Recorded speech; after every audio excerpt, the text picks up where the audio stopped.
Hi, my name is Ontavia Paredes, and I am a chemistry major at Metropolitan State University.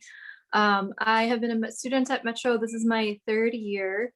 I am a senior student and I will graduate in December of this year. I got my 2-year degree at MCTC first in Minneapolis. So I have experience from multiple campuses. And yeah, welcome to our spring student panel. My name is Jesse Nelson, and I'm also a transfer student from MCTC, where I got my associates in photography and digital imaging. And I transferred to complete my bachelor's degree at Metro State in independent studies with a minor in UX design. Hi everyone, my name is Cassie Macedo and I am studying at Metro State for a graduate program called Masters of Advocacy and Political Leadership. I also got my undergrad at a 4-year institution and I also went to a community college. So I have a little bit of experience in the different sectors that exist within the college experience itself. Hi, my name is Kaylin Tao. This is my first year at Metro. I'm studying psychology, and I'm hoping to get my undergraduate program done by 2024 or so. Hi, my name is David. This is my technically by transferring. This is my junior year. Right now, I'm studying in business marketing and with a minor in project management. Before I came to Metro, I went to school at St. Paul College. That got my 2-year degree, so I have experience in that as well. And yeah. And our first question for our student panel today is, how do you know what you want to study? And I'll start by saying, or admitting rather, that I had no idea what I wanted to study. It's really beneficial if you know already before you enter college, just because it can help you tailor what classes you take as a freshman and a sophomore. If you're doing the traditional 4-year degree route, most of the classes that you'll be taking that are specific to your degree will be taken as a junior and a senior in college. But it is helpful if you know. But if you don't know, like me, that's totally fine too. I didn't know what I wanted to major in until I had already earned a 2-year degree. And so I loved that a 2-year degree, an associate's in liberal arts or whatever you want to do your associate's in. It offers you a really nice range of different types of classes, and classes that maybe you wouldn't normally choose to take, to kind of give you a taste of different types of careers and different things to be passionate in. And honestly, I saved my chemistry credit requirement until like the very last semester because I was scared and I thought I would hate chemistry, and I was scared to take it. And then it turns out that's what I loved. And so, you know, if I had never been forced to take chemistry, who knows what I would have studied. So I just would say, like, you'll know when you know, it's like falling in love. You just know when you know. And when just allow yourself to immerse yourself into different things, all kinds of things, and just eat up all the experiences you can. When I first went to college, out of high school, I didn't know what I wanted to study. I found myself, I had 2 goals. One, was to get general education requirements done. And that's what I did first at Anoka Ramsey Community College. And then when I transferred to University of Wisconsin, I found myself pursuing general fields of interest, which at that time where I majored in music in the jazz department. And then I met friends that were in the philosophy department and transferred to philosophy for a couple of semesters. And then I left school before I finished my degree. So I returned to college almost 20 years later. And by that time I had worked in a lot of fields. I'd worked in restaurants and was a lunch chef and a bakery. I worked in construction. And I started working in photography in the early 2000s, and that seemed to be the thing that stuck. I continued to work in a lot of different fields for many years, but when it came time to meet with my advisor and plan degree completion, that was that was the cream that rose to the top. The photography field is where I found that lit my brain up the most, and I liked the kinds of groups of people that I seem to meet in that field. So that's how I did it. I'm gonna echo what Tavia said. I didn't know either. I went to community college and I just was taking a bunch of the required courses, and I kind of let myself just have that experience and have a moment where I get to decide what I want to learn and what I want to begin as my career. And I took a sociology class and an ethics class, and I was just so intrigued by the concepts that were shared, what we were studying. And that's what really got me involved into activism and advocacy. And I just knew I wanted to help people. So I jumped through going to psychology, and I realized psychology wasn't the way that I wanted to help people.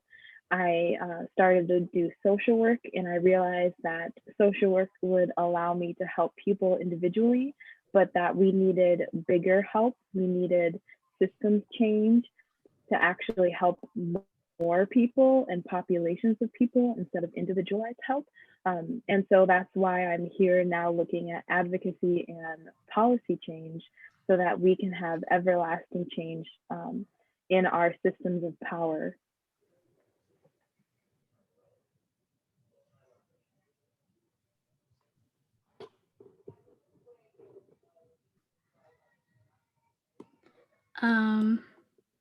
I would say I'm not exactly, since this is my first year, I'm not exactly too sure about myself, but I would say that how like you would know want to study is like it's kind of like what you like want to research into.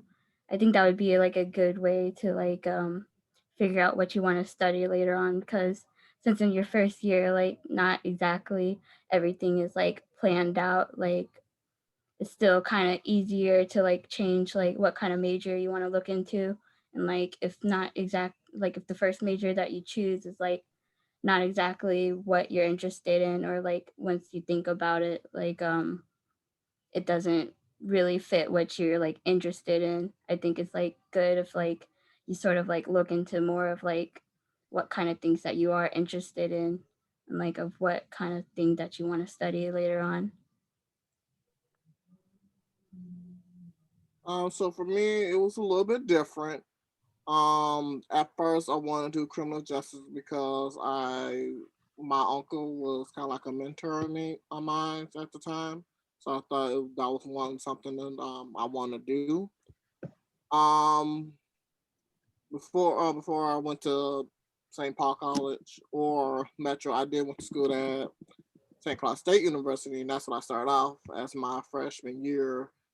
That's when I was doing mostly criminal justice. For a while, it took me a while to figure out what I wanted to do. I was kind of hard hit at the time, so I was just like, "This is what I want to do. I don't want to change nothing." So I had that like, for me, I had that kind of stigmata where I felt like if I have to have something right then and there, I don't want to change it to be just a waste of time. Keep changing stuff. So it took me a while to figure it out, and then over the years, I started lost lack of interest in criminal justice, and that's when I decided to just kind of start something fresh, and that's when I went to St. Paul College, and now here, that's when it started off at St. Paul College. That's when I found out that when I started doing a lot of business classes, that's when I started having more compassionate in that. So in that sort of aspect. So after that, it just kind of just grew on me. So and then now, that's why I did um their business. So overall, I would say, like what Octavia was saying earlier, um, it's okay to not have a major. I would say it's okay not to just don't start. I would say don't start off trying to look for a major right away.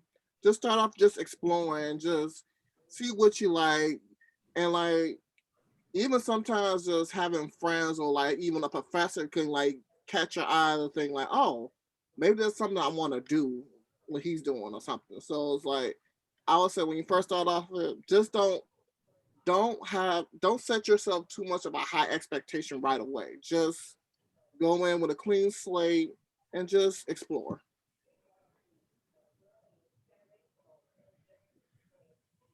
And our second question is, what does college life look like? Um, so this is a question that we get asked a lot. And it's a good one because it's so personal. And so I really like hearing everyone's answers to this question.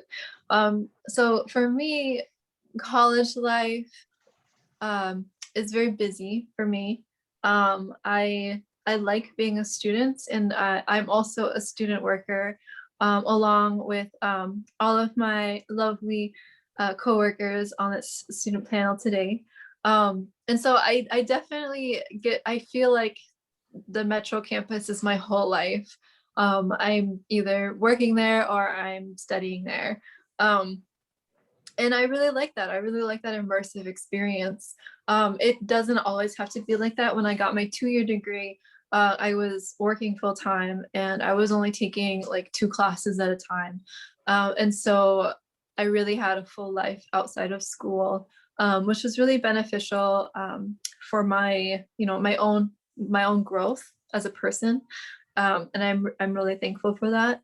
But then, after a while, it just was taking a long time to get through school. And so I decided to go full time, and I don't regret it. I love it.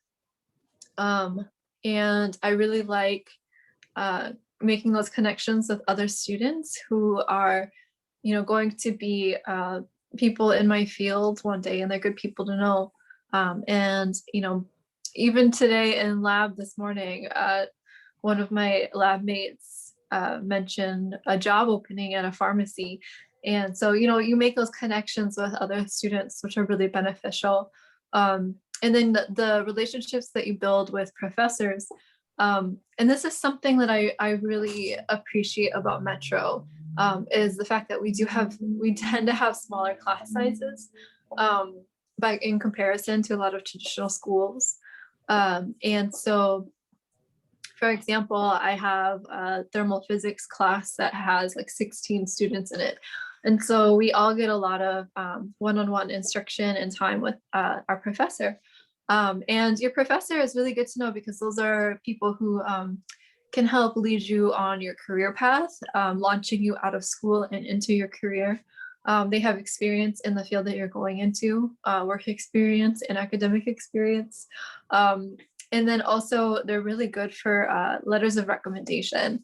And that's actually something that I would recommend you start doing now. Like even in middle school and high school, is building those relationships with people in your academic circle, people in your community, people that can speak to you as a person and knows how you work. And then they can write you letters of recommendation to recommend you for different scholarships, or internship opportunities, things like that. That'll be really beneficial for you. And I would say help boost up your college life, and then support it as well, especially with scholarships. And so, yeah, college life looks like, unfortunately, a lot of late nights. I would say more than I probably should be having. And I think a big difference of college to high school or middle school is you have a lot more flexibility in your time. just because you have a lot more autonomy. And that's a double-edged sword because you don't have someone breathing down your neck and saying you have to go to class from 9 a.m. to 3 p.m. You get to kind of build your own schedule and do what works best for you. But then also that means that you have to be self-motivated and you have to, get things in on your own terms. And you have to make sure that they get in on time. And I like that, but yeah, it's definitely a skill I think that I had to learn my freshman and sophomore year was holding myself accountable for my own college career. And yeah. My experience with the different college lives and cultures that I've seen are pretty varied. Having done spent time at university on campus, community college, technical college, and now Metro State. And I would highly recommend touring colleges early and often if you can. And that could take two easy forms. One, to reach out to the college and tell them you'd like a tour. And typically they'll set you up with a tour guide of some sort. I know when my daughter was looking at colleges, we actually reached out to the head of the department she was looking at, and they were happy to give us a tour, which was insightful because he could tell us about the specific department and field that she was looking at. And another option that we've had success with is reaching out to friends or family who are at a college that you're interested in, if they can give you a tour. And when you do tour, try to get in a good chunk of the day and really soak up. My experience has been that each college has a distinct feel to it and a distinct culture. And I know with MCTC being a technical college, and that was just the kind of study I was looking for. When my wife and daughter, they toured MCTC for her, and they reported back that she was looking for something different, but they thought I'd really like it, and it turns out they were right. So those are some of my experience with different college life experiences. Yeah, those were really great answers. It really captivates what I have experienced as well. So I'm trying to think of something different. I guess the one thing that I would want to share, and echoing again what Tavia said, is that there is a lot of freedom and there's a lot of opportunity, but you have to remain self-motivated and keep having your vision and your eye on the goal, because it can look different for a lot of different people. I know for myself, I have always worked full time during school. And so I had to balance working full time and going to school full time. And that was really hard. And I wouldn't recommend it, of course, but sometimes that is just the reality of if you have a goal in mind and you want to try to stick to it. But also know that colleges have a lot of different communities within them. And so I found a safe space in the LGBT center that I would go to regularly, the women's center that I would go to regularly, and even the African American community group on the campus that I attended. And so there are support systems within college, and there is spaces for you to be safe and be able to lean in to other people going through similar experiences, because it is hard.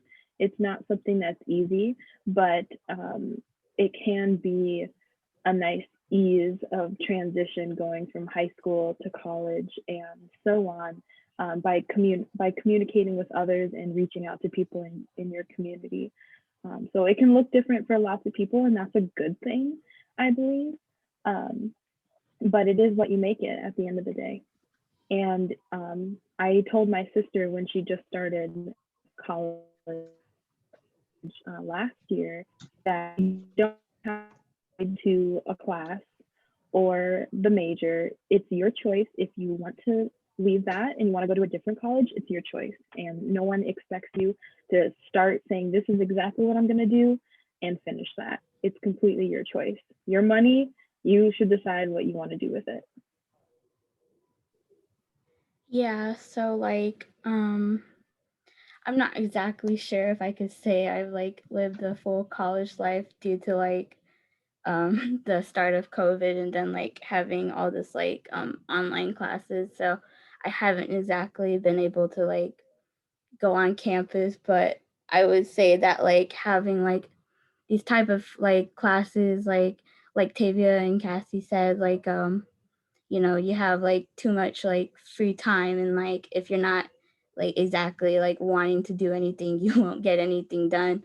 So like it's always good to like figure out like what times like you need to like get your work done and like turn it in, because like you're held accountable for like the types of things that like you're supposed to do and stuff like that. So like yeah, recently I think that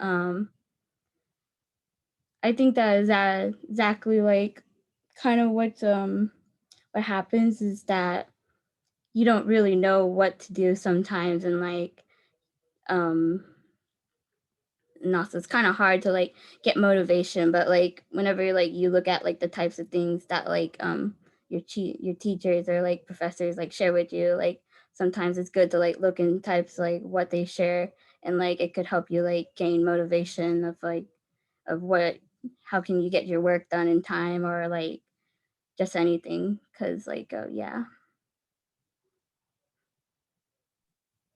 I like everyone's answers. I kind of go. Mine's gonna be a little bit weird to say about with my college experience. For like all the times like the years I've been in college, from starting from St. Cloud State University, I would say overall it was kind of like a self therapy for me.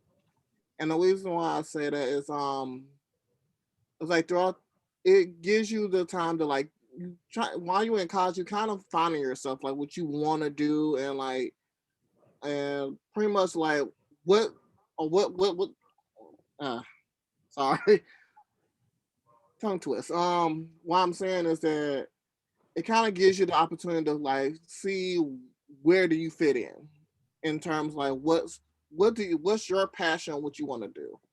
And like when Jesse was talking about, I agree. I think doing a lot of college tours can help, because different colleges from different other cities, even from just cities, start from there, it can be very different. So I know for the one in St. Cloud, it's very different from the colleges out here in the cities. So I think that it can definitely be beneficial to like do college tours, and even just starting off with just talking to friends who are in college or family members who um are in college. I would say either from ones from community college you can start with. But I think it's best to like start have someone who's like at a college dorm who's actually living there, because that's what the people who will like see more and like had a feeling of what college life is like. So yeah, I would just honestly say that that's what I feel about what college life is like, because it can be busy, but also at the same time you do have that freedom. It's just that you got to put in the time and the work of how you gonna do your homework, and how you gonna study, and like, or how when do you want to have like a break time or a free time for yourself, because that's also important. So yeah, that's all I can honestly say about college life. And our next question is there cafeteria on campus? Um, yeah, they're actually, because of COVID, they're taking at Metro, they're taking that as an opportunity to kind of revamp the student building and the library building. And so they're adding, I think like a Starbucks, I think is gonna be added this fall. And then there is like a little like sandwich cafeteria spot. There's not like a traditional school cafeteria, however.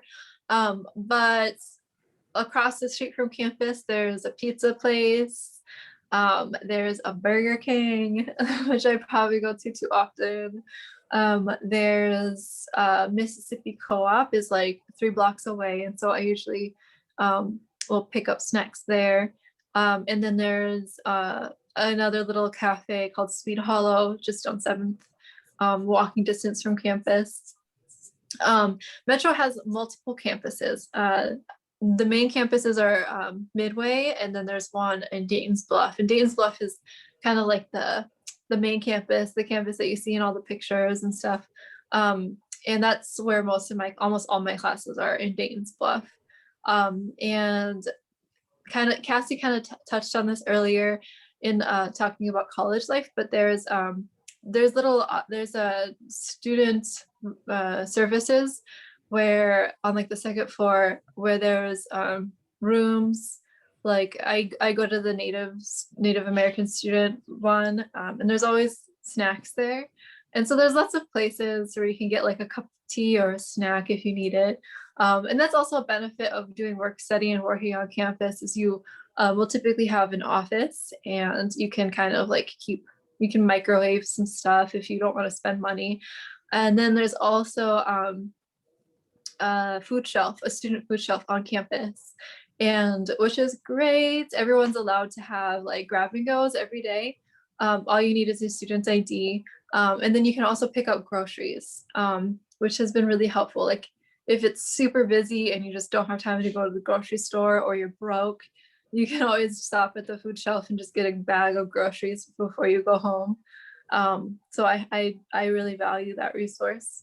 And then in the Midway campus, there's like a little, I think like once a day, someone locally will come in and make food that you can buy with cash, sometimes with card. And it's usually like tacos or like Indian food or sandwiches or soup or something like that. And it's a little less formal, but there's also like, coffee vending machines and stuff like that too. Yeah. Yeah, MCTC and university both had traditional cafeterias. MCTC's is a little more of a delicatessen. They also have a Dunn Brothers Cafe on campus and lots of restaurants and delis in the neighborhood in downtown Minneapolis.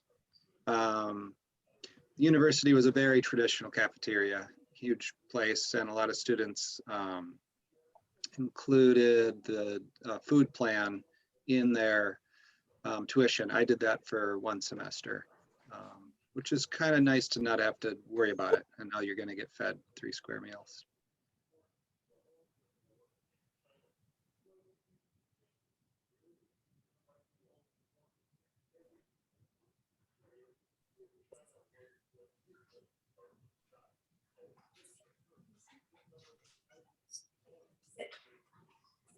Computer just twitched. Yeah, so Tavia touched on it. What I eat on campus is usually my own food that I bring,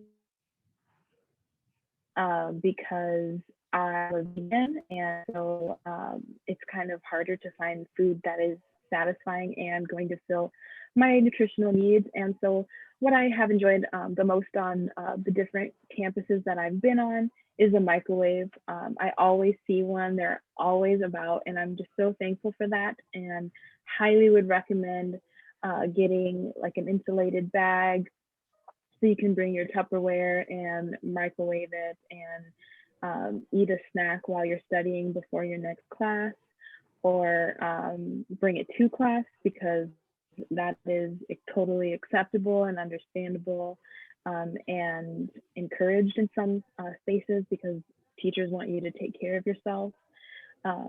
So I highly recommend that. And if you are a student worker, sometimes they have fridges so that you're able to store your stuff in that way too.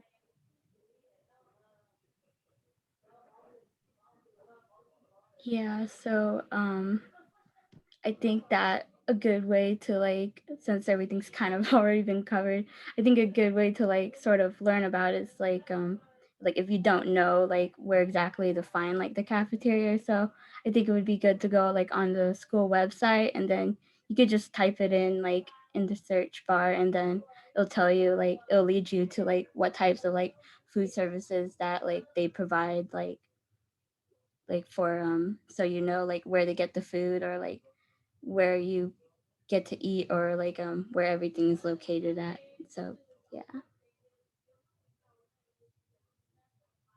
Yeah, pretty much just everyone just summed up about school cafeterias. I don't know exactly the stuff the one at Metro.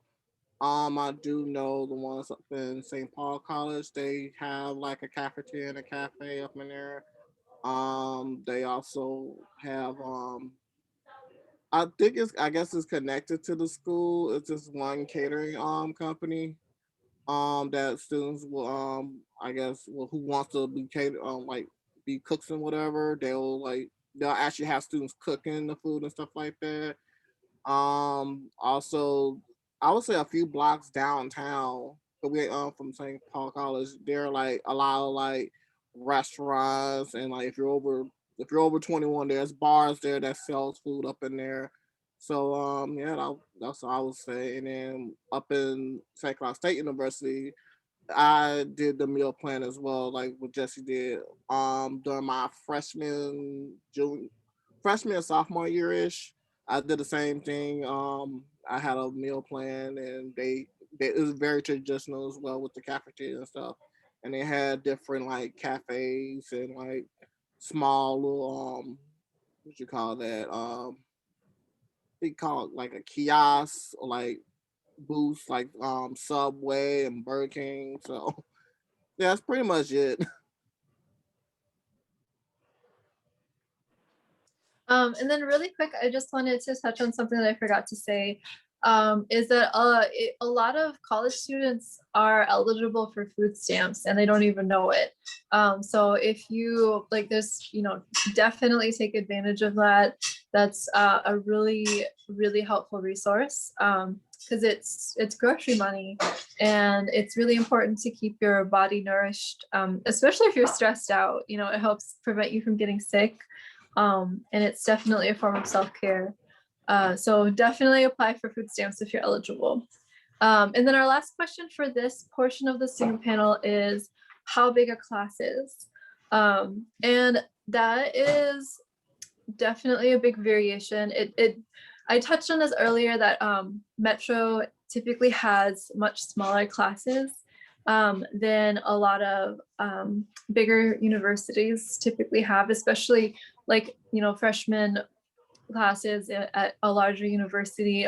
They can be like over 100 students, sometimes over 200 students. They can be pretty big, and it's really hard to have a relationship with your professor when there's so many students, and that might not even be their only class. And so at Metro, I think the biggest class I have had was probably like maybe 40 students. And that was a lot. That was a lot of kids. Or I guess we're all adults. So there's a lot of adults.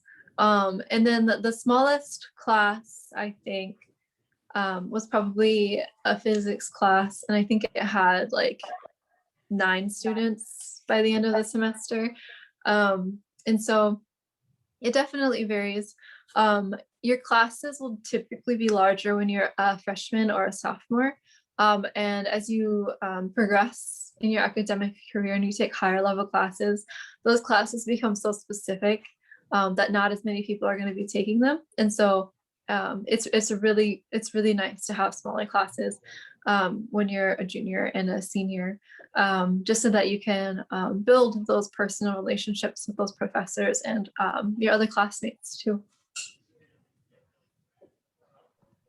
Yeah, Tavia kind of said what I was going to add, that my largest classes were freshman and sophomore year when I was doing general education credits, and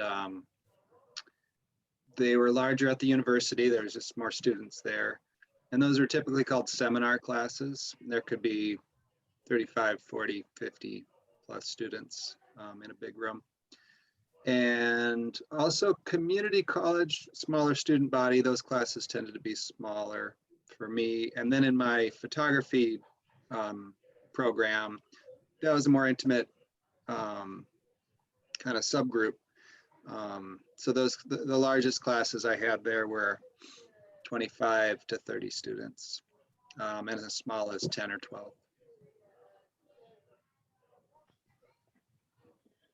The one thing that I would like to add, because you both have said it so beautifully. Additionally, if you are entering into a specific program, typically the classes that you take, you'll see the same people or familiar faces. And so that's a nice part of it too. So Tavia's right, the freshman classes tend to be bigger because they're trying to get you through that entry process of getting you your regular classes like the math and social science and English and things like that, and then opening up to bigger, broader topics that are more career focused and really trying to create a foundation for you long-term educational wise. And so when you end up picking a program or picking what you would like to continue on through your college and picking a major, typically you'll probably see the same people, and that can be really nice, and that helps you with your learning as well as community building and having people around you that are experiencing something similar is usually really nice to be able to talk to someone and to talk about classes and to talk about the assignment and